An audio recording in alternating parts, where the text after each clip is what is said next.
Welcome, everybody, to part 6 or part 7 of our midweek series. Hello, my name is Pastor Callum, and it is great to be with you all. I hope you're doing well, and we're looking at the Heroes of Faith summer series. We've been going through lots of characters throughout the week, so please do check them out if you haven't seen the other ones so far. They won't impact today's message. You can hear today's message on its own, but I do believe it's great to watch the whole series and follow the flow of how things have been going.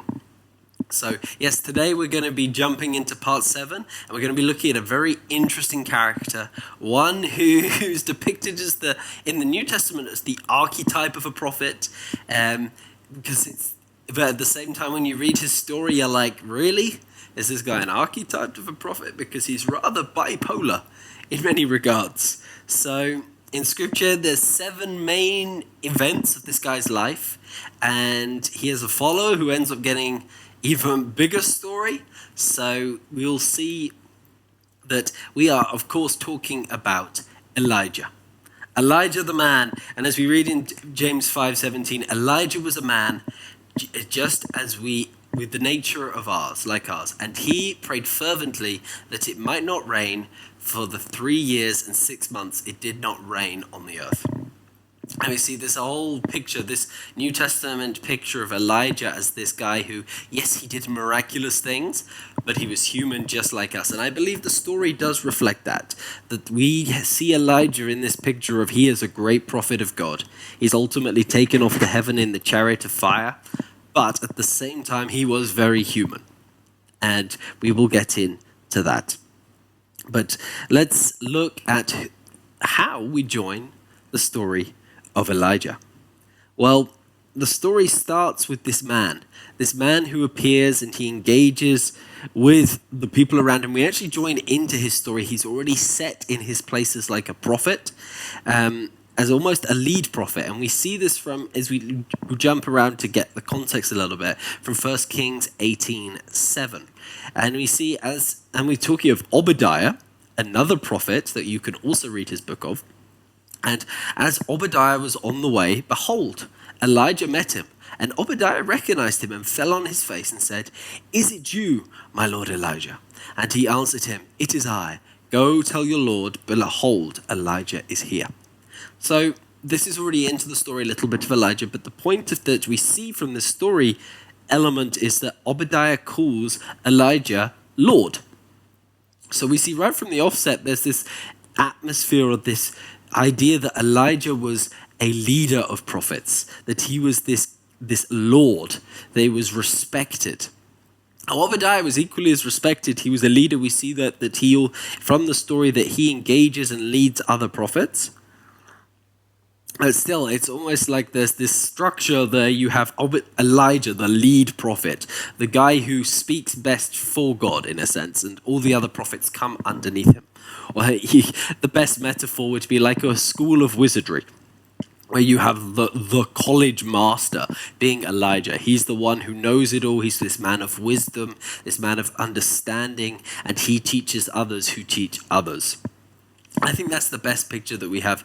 But he's basically to say, look, we see this is Elijah, the lead head kind of prophet who is respected and revered by all the other people of God, especially those who are in alignment and allegiance with God, as we see with Obadiah. And the second element of this also sets up the status of what is a prophet. We see in Elijah and Obadiah this picture that Elijah was this kind of head prophet in a sense, but he still said to Obadiah, who called him Lord, and he said, "No, I'm not your Lord. Go and tell your Lord, the king, that Elijah is here." So it's this element that we see with this engagement with Obadiah and Elijah of there's this authority going on with prophets, where Elijah has this authority as a prophet. But at the same time, he's still saying to the prophets, your allegiance is to your king. In the context of the story, we see it's Ahab. Even though he's a rebellious king, Elijah tells Obadiah, you're still a servant of that king. Even though you're a prophet, you are still under the authority and accountability to the king of, in this case, the northern tribe of Israel. So there's this element that we see from the story of Israel that prophets have this accountability. And this is supported in the New Testament, where we see that it says, and the spirit of prophets is subject to prophets. So in a sense that the spirit of prophets are subject to one another, you have this accountability with other prophets, as Elijah and Obadiah had. But then it goes a bit further, that we see in Thessalonians, do not quench the spirit, do not despise prophecies, but test everything, hold fast to what is good. And then we read, let 2 or 3 prophets speak, and let the others weigh what is said. So we see this element that within the New Testament, prophets are held accountable by others. In the context, in this case, of others who prophesy, and also the church, where Paul is saying in 2 separate points, prophets need to be held accountable. And Elijah emphasizes this. This is part of the story of Elijah, that prophets are accountable. Prophets are accountable to God foremost, but then also to the people that God sends them to.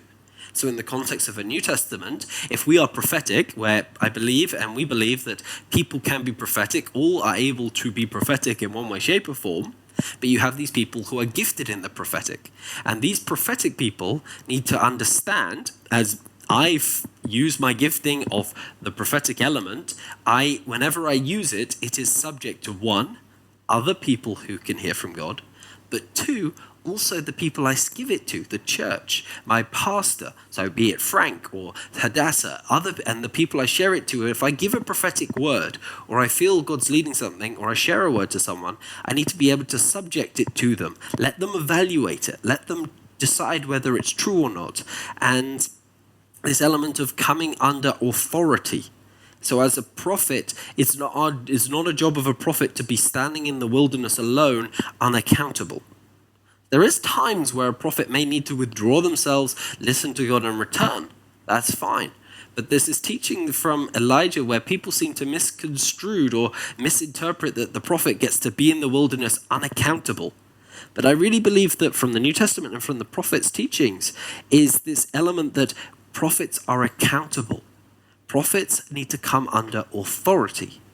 And whoever we come under the authority of those that we speak to or speak lives into the lives of those we speak to, if it be the local church, whichever church we attend. If we speak prophetically to our pastor, we are under his authority with the word we speak, but we come under his authority as a leader. I think that's an important element to know with this teaching of what is a prophet. A prophet is a person who is the mouthpiece of God to people. And in this case, we see in Obadiah, it was to Ahab. Whether he was good or bad or not, he was still this mouthpiece to Ahab to give him the opportunity to hear from God, to choose to hear from God, and to act upon it. And so be encouraged that if you have a prophetic word, or if you feel you have a prophetic gifting, you get to share it to people whether they hear it or not. And there's this idea that your prophetic word that you share gives people the opportunity to hear and respond and obey. So I think that's a good layout for what is a prophet. A prophet is a mouthpiece of God to a people. So we see this, and this begins in Elijah from the very beginning. And we read in 1 Kings 17. Now Elijah the Tishbite of Tishbe in Gilead said to Ahab, as the Lord, the God of Israel, lives, before whom I stand, there shall be neither dew nor rain these years, except by my word. Now that is a very, very strong statement. He is basically saying, God has given me the authority over the rain in this country. As the mouthpiece of God, he is still accountable to Ahab, but he's saying, God has given me the authority over you and over this country in regards to the weather.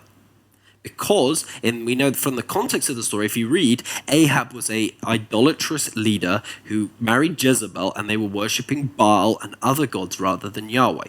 Not independent from Yahweh, but they still worshipped Yahweh, but alongside with Baal and Asheroth and the other deities. So as a result, God sends Elijah as his mouthpiece to say, no more will there be any rain, to attack this Ahab's belief system and to bring him under this idea of, okay, something bad's happening, what have I done wrong? That was the purpose of it. And actually, this whole idea is exactly what Jesus commands his disciples. We have this same authority today. And it says in Matthew, do you not yet perceive? Do you not remember how? That is completely wrong verse. If we read in Matthew 16, I've got it from 6, it says, I will give you the kings of the kingdom of heaven. Whatever you bind on earth will be bound in heaven, and whatever you loose on earth will be loosed in heaven. So we have this picture that Jesus is saying to his disciples, you, as under me, have the ability, when you align with the will of God and are his mouthpiece or representative, have authority to bind and loose things on earth as it is in heaven. This element of bringing the kingdom of God to the physical and the repercussions or acts of God in this world. And we see this in Elijah, but we also have this authority today. We don't always use it because we don't know how to use it. We're so taken out of the context that for us using this authority is very foreign.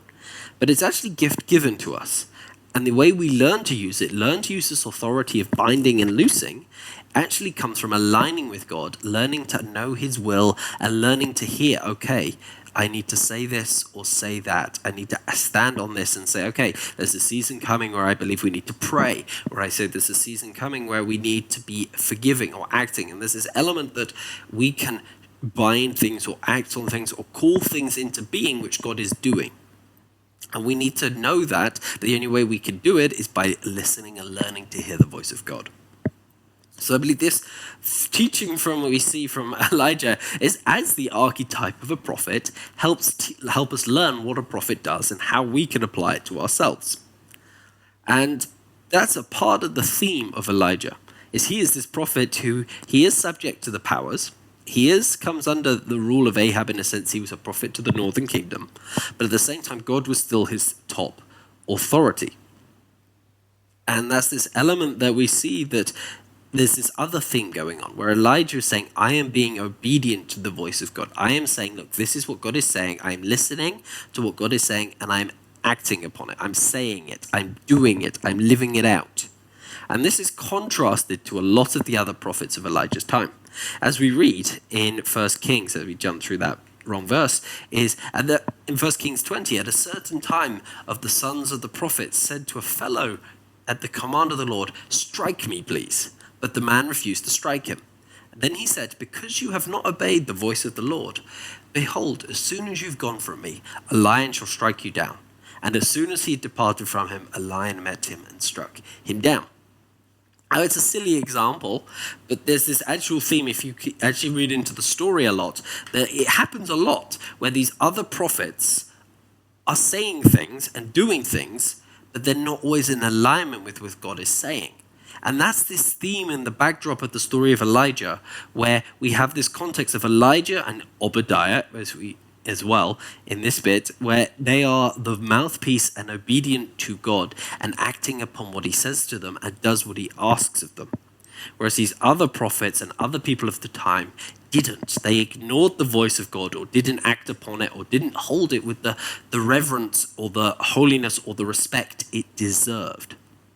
So that's part of this Elijah's authority, is he knows he has this authority because he is obedient, he is tested, he is known and knows the will of God and is aligned with it.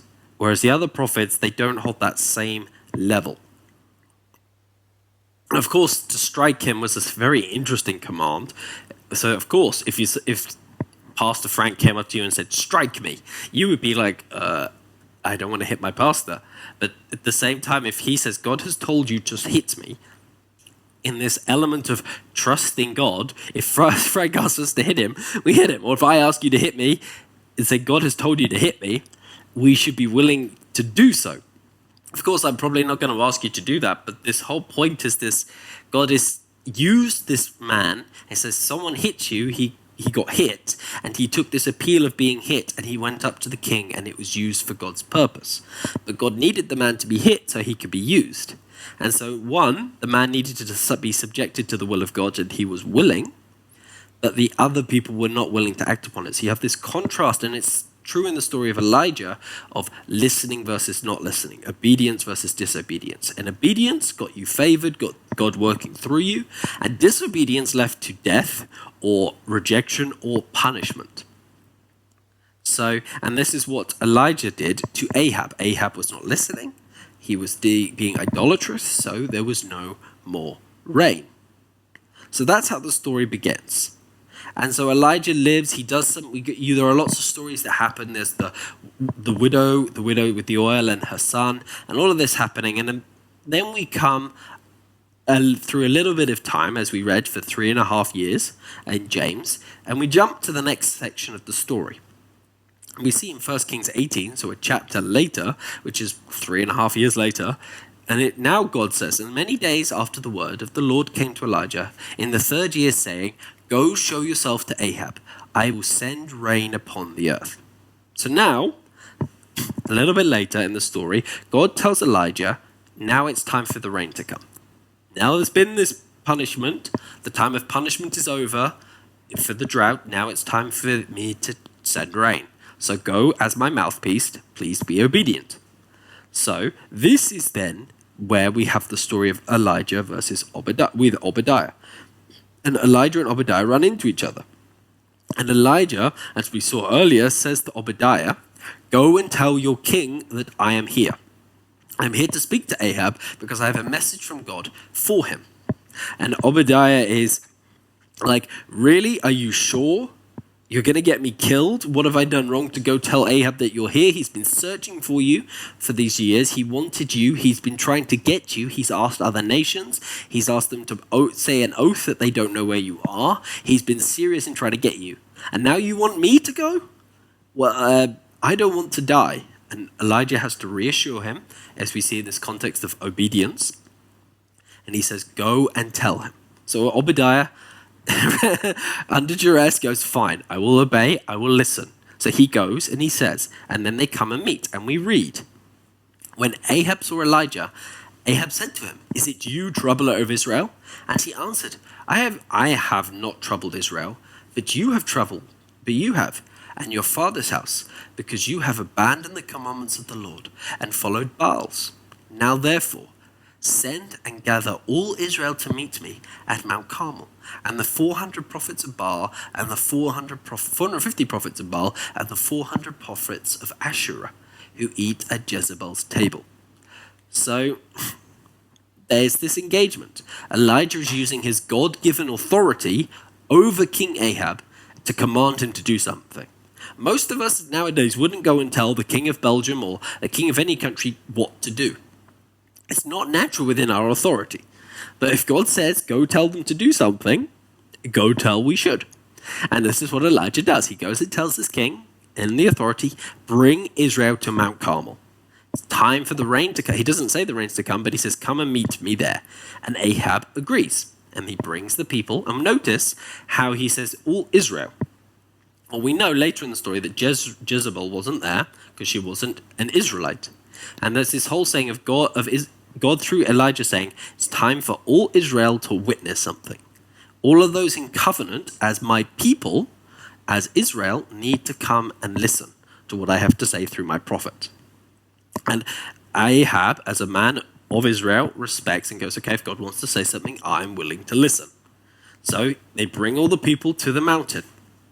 And, of course, it wasn't absolutely everyone. We know some people were left behind, or people in jobs that did it, but it was the point of the literary usage of all the people is majority. All the people that were able to come would have journeyed up to Mount Carmel. Now, notice this was away from Samaria, so it was a journey that had to be made.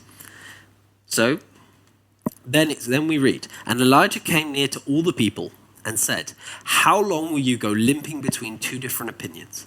If the Lord is God, follow him. But if Baal, then follow him.'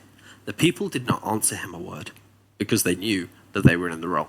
Then Elijah said to the people, even I only am left as the prophet of the Lord, but Baal's prophets are 450 men. Let 2 bulls be given to us. Let them choose 1 bull for themselves and cut it into pieces and lay it on the wood and put no fire to it. I will prepare the other bull and lay it on the wood and put no fire to it. And you call upon the name of your God, and I will call upon the name of the Lord. And the God who answers by fire, he is God. And all the people answered, it is well spoken. Now this is a very interesting passage. Of course we have the test that we all know, but there are a lot more details in this than we are used to. If we actually look at this with this ancient Near East world view and context, let's see what's being said here. He's saying, look, he makes this contrast, as he says, I'm versus the 450. Strength versus weakness. And so that's a theme. And then he's going, let's do a sacrifice. Sacrifices were the way which God's answered. It's like this divination. It's like the them or the urine. It's this idea that God can only answer through a sign or through some divine way. And then he says that you call upon your God and I will call upon Yahweh. And the people said, it is well. Now, why would the people agree to this? Well, that's because this is, in their eyes, a good idea. To them, they knew that they were wrong. They knew they were worshiping Baal. But for them, they honestly believed that Baal would answer them. That's why the prophets were there. And they were really going into this idea of, we believe that Baal will answer. And we'll see this in the context. But the point that Elijah is making is saying, beyond that is saying, you know what's happening. You can't worship Yahweh and Baal. You need to make a choice. Baal is true or Yahweh is true. It's not to say that Baal doesn't exist, that Baal is not a god. It's saying you can only have one master. You can only have one God. And let's think within the cosmic geography or the context. What happened in Deuteronomy 32? Well, God disinherited the nations except Israel. And he gave the other nations to the other Elohim, the sons of God. And so Israel was his portion. Only he could engage with them. The other gods had no right to engage with them. They try, and he's basically saying, you can only engage with Yahweh as your God. Stop trying to either go disinherit God and go be part of the world and engage with Baal, or you are the people of Israel and you engage with Yahweh. You can't be both. You have to make a choice. And Jesus is the same. In this, you can't have two masters. And part of Elijah's story is saying you have to choose who is your master. Is your master God, or is your master another God, or the world? And we all have it. And the way we know who our master is, and we don't like to say our masters because this is 2020, we don't have masters. But it's true, we have a master. And our master is whatever is primary within our life.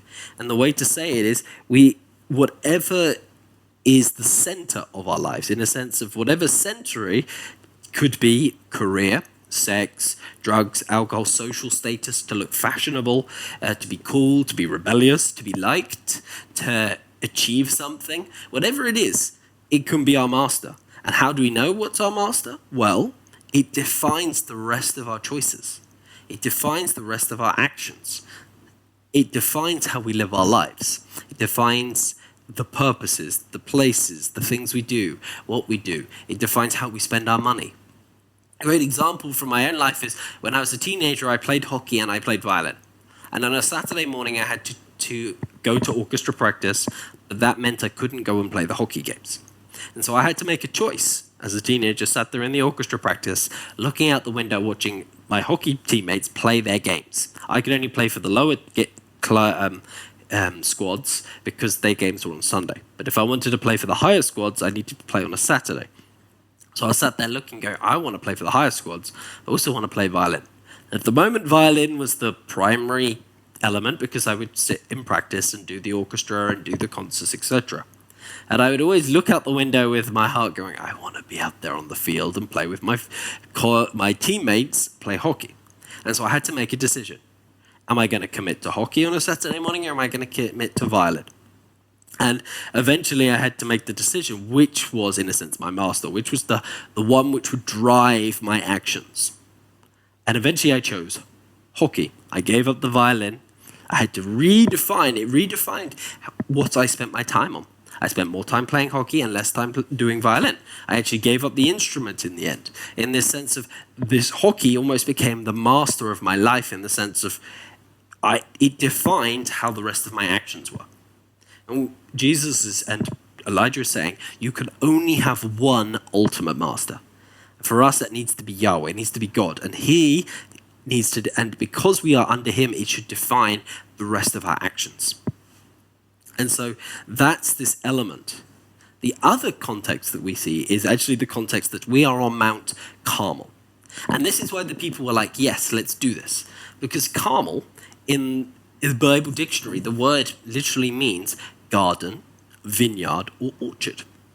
Now, if you've paid attention to a lot of the themes that we've been teaching, a garden, what is a garden? A garden is a dwelling place of the gods. And Baal is actually the god of fertility. So we're on a mountain, which is a garden, which is, if you think in ancient Near East language, this is a dwelling place of the gods. This is a place where gods would engage. This is a place where it's meant to be a garden. It's meant to be fertile. This is the dominion of Baal. This is his job in the Canaanite religion to make this mountain fertile with plants and like a garden. Well, how do we do that? Well, we sacrifice to him. We plead him to make it rain and bring this production of fertility.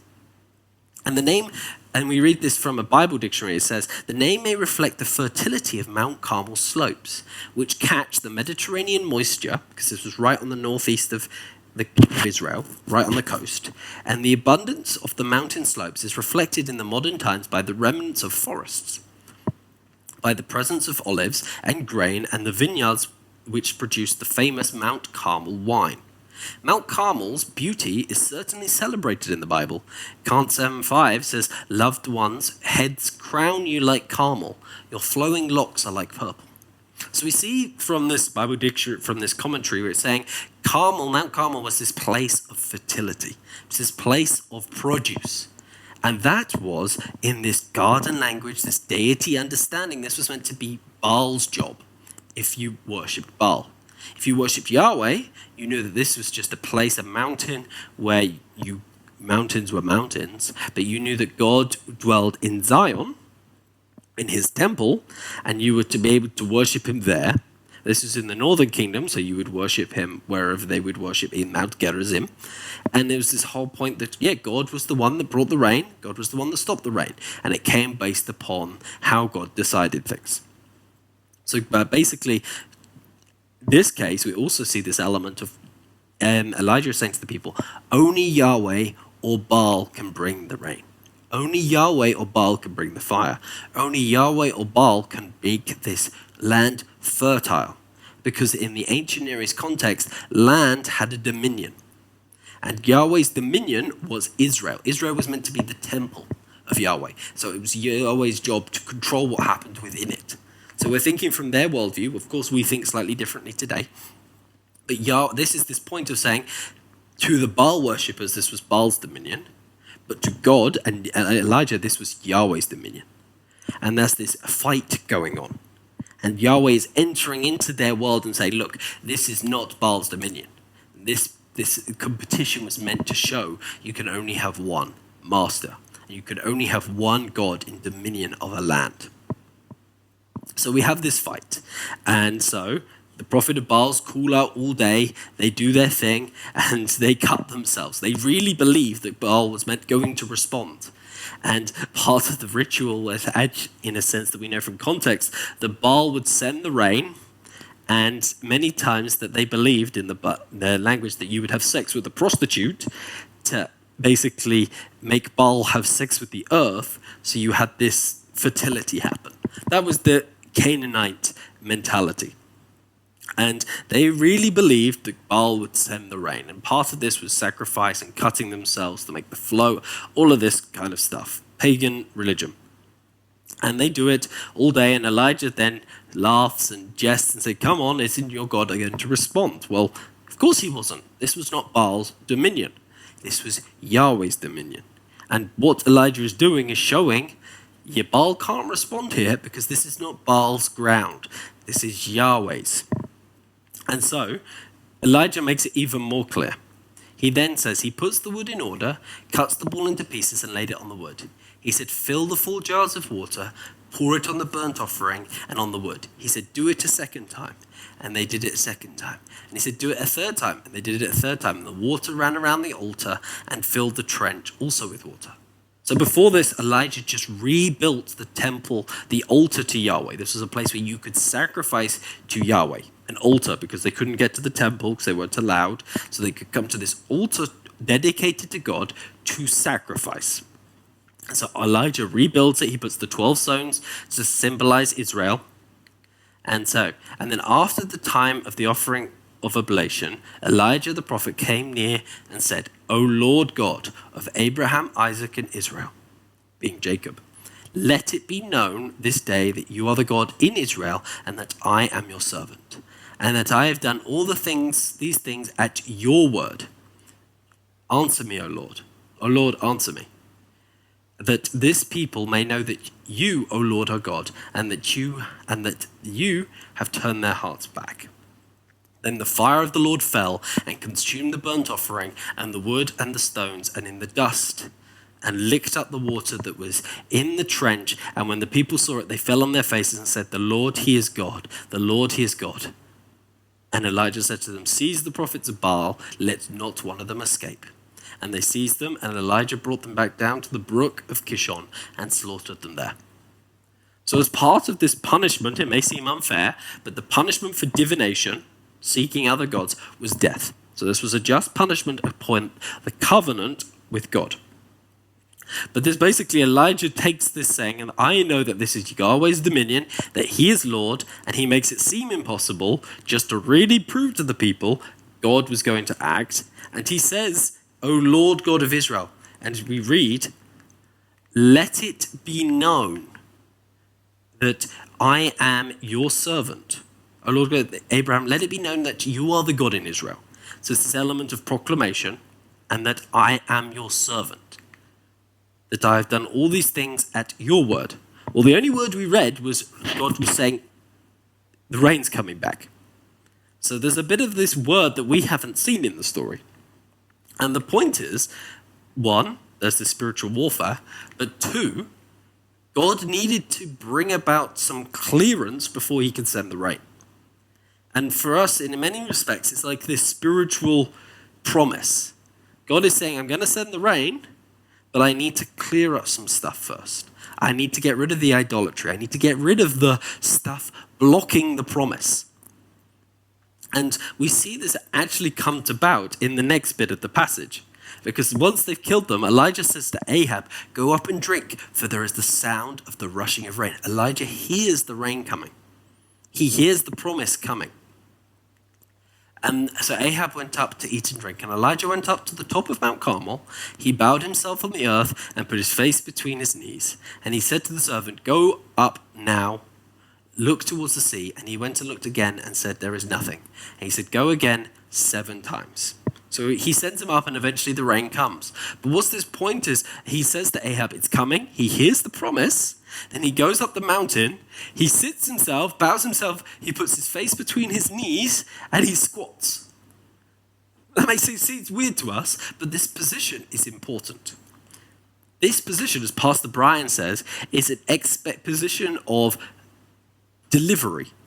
This is a position where a woman would get down on her knees, she would put her face, and she would deliver a baby. It was the position to help push the baby out. So Elijah is like giving birth to the rain, in a sense, in this expectation. So God gave him the promise that rain would come.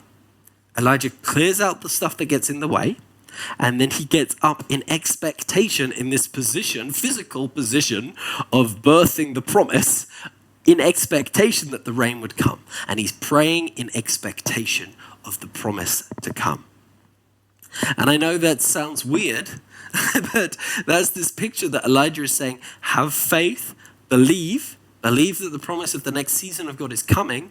First of all, you need to clear up the stuff that's in the way. We all have things in our lives that may wrestle or get in the way of God as the master of our lives.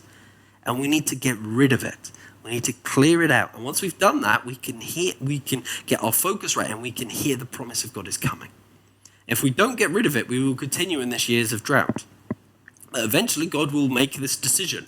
Are you going to follow me? Are you going to act upon me? Or are you going to stay in this indecision, in idolatry or service to other masters? And we have to make that choice. And if we choose God, we'll see the promise. But we could also choose idolatry, and then we end in this place out of covenant, out of the promise. Because if we sin, and idolatry gets in the way of the promises of God. And that was the Carmel episode, was this clearing of idolatry so that Elijah could see the promise, that very first thing that God said to him, rain is coming. And Elijah expects it to come. He gets into this place of expectancy, of this place of birthing, to see the rain come. And the question is for us, do we expect, are we focused, do we have this expectation, this desire to see the promise of God really come into our lives, so much so that we're ready to get rid of the idolatry, get rid of the stuff, and then focus and pray and lean into him and hear the promise coming? Because we hear it before we see it. And we need to hear the word of God, know the promise, hear it coming, know the season, know the change, and then be able to see it come in reality. So I have to walk by faith, not by sight. The sight will reaffirm the faith once the faith is enacted upon. Once we step out in faith, then we will see the promise come to pass. And that's a weird analogy. It's a weird picture, but I really believe it's true. And it does take expectation, but it also takes perseverance, as it took 7 times of waiting. It's not that the promise will always come immediately once we've cleared up the idolatry. God will probably take some time to get us expectant, get us ready to then receive it. So that's another thing I believe we can learn from Elijah. But then we come to the very next, after this great victory, after this great declaration, we then read, as Ahab finished his thing, he goes and told his wife Jezebel all Elijah had done and how he'd killed the prophets with the sword. Then Jezebel sent a message to Elijah saying, "So may the gods do to me, and more also, if I do not make your life as the life of one of them by this time tomorrow." Then he was afraid, and he rose and ran for his life, and came to Beersheba, which belongs to Judah, and left his servant there. So we have this in 1 Kings 19, the chapter later, where Elijah's done this great victory. He's been expectant, he's been obedient. Ahab goes and tells his wife, who's not an Israelite, "This is what's happened. Elijah just killed all your prophets. Sorry to tell you that, honey." And then she goes, "Well, I'm going to kill him." And Elijah hears that and goes from this top of the top to runs for his life. This is where I believe there's almost this bipolar nature of Elijah, where he goes, his emotion swings from one end to the other. And women, I understand you don't want to mess with an angry woman. I understand that when a woman is angry and makes threats, you need to take them seriously. But at the same time, it's not that an angry woman comes above God. I am the last man to get in, make a woman angry and stand between me and her when there's something she wants. But we see this point that Jezebel is used for is this threat, this trying to take Elijah's focus away from the things of God and onto this fear, onto the scare tactic, onto the fear-mongering. And I believe this is true for our time. God has a promise for us. God has a desire for us. God has asked us to focus. And the enemy is trying to respond with fear, with distraction, with threats, with manipulation, trying to change us, trying to shake us, trying to make us move. And Elijah reacts to it and he runs. Of course, if we were threatened, many of us would run too.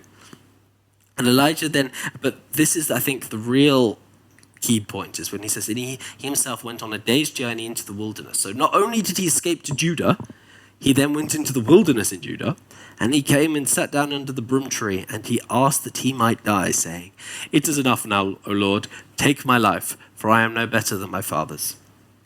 He wants to die. Not only did he run for his life, but he went from victory, strength to take my life. I am done with this world. I am no better than my fathers. And there's this element where we can get so caught up on the enemy's threats.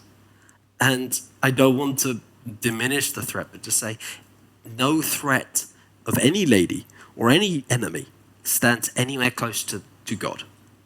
And Elijah falls short in the sense he's human, just like you and me. in the sense of when God gives us a promise, we need to stand firm by it. And we know that when God gives us a promise, when he calls us into something, there will be a season of shaking. There will be a season of testing. There will be, I was preaching the other week, the enemy will try to tempt us. He will try to goad us. He will try to throw fear at us. And we need to not react. We need not to want to try and step out of the promise, try and find an easier way out. Because God's purpose is to walk through that and then see the promise. So Elijah does this. He flees. He asks to die. And then God provides supernaturally food for him. Says, I'm not going to kill you. Here, have some food, have some thing. And he ate. He did it twice. And he arose, ate and drank, and went in strength of that food 40 days and 40 nights to Horeb, the mountain of God. So God responds to this prayer and goes, no, I'm not going to take you. He feeds him, he strengthens him. And then we have this 40-day fast where Elijah goes to Mount Horeb. Well, Mount Horeb is Mount Sinai in the wilderness. So he's traveled all the way down through Israel into the wilderness by Damascus and then goes all the way down into the wilderness to Sinai. And at Sinai, he comes and meets God. And that's this whole picture of God saying, look, come back to me. Get your focus back on me. And he feeds him, he enables him to get himself off the floor and get to God. And in this time where the enemy will test us, God will provide. God will provide everything we need. It might not be what we want, but it will be what we need. And he says, focus on me. Keep your eyes on me. And in Elijah, he does it physically by bringing him to his mountain. And that's where we have this classic story of Elijah encountering God, and God passes by in the fire, in the wind, and then in the silence. And that's this reminder to Elijah. I know things are tough. I know things are hard. He's not disaffirming anything that's happened, but he's saying, focus on me. I am with you. I'm with you in the miraculous, but I'm also with you in the whisper. Hear my voice. Trust me. Trust that I will provide. And I think that's also true for us, is God will be with us in the miraculous, and we may see miraculous paths to receive his promises. But when the time of waiting, in the time of testing, in the time of expecting, when the enemy tries to shake us, we need to stand and listen to that small little whisper and trust in him. Even when the enemy's loud noise may be trying to scare us, we need to lean on his whisper and trust him. Trust him for the promise. So I believe we could go further, and I'm sorry that I can't go any further. We've run out of time. And I believe that this is part of the story that we can learn from Elijah. That this is part of the blessing and the teaching that Elijah gives us, this element of obedience versus rebellion, but also listening and leaning in and being expectant to the things that God has for us, and knowing that he is with us in the big and in the small. And I think this is no better and no truer teaching than for this time.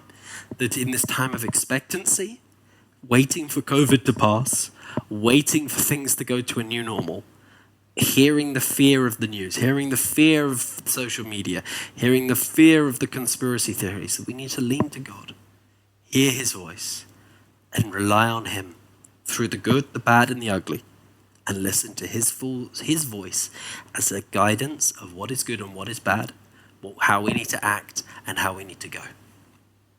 So, thank you for joining me. For all those who've made it this far, I just want to say, I want to hear from you who you want me to do for the final story. So if you want to post in the comments now who you would like me to cover for the last week, please do so. If you're watching it, you can tag @Callum and tag me, Callum Adams, in the comment, or Lighthouse Fellowship, and just to let me know what character you would like to see next week. I want to do, for the last week, a character of your choice, so please send your character choice into me within the next 24 hours, so I have enough time to prepare for next week, for the final week. So thank you for joining me. God bless, and I will see you next week for the last week of the Heroes of the Faith series. Thanks for watching, and bye-bye.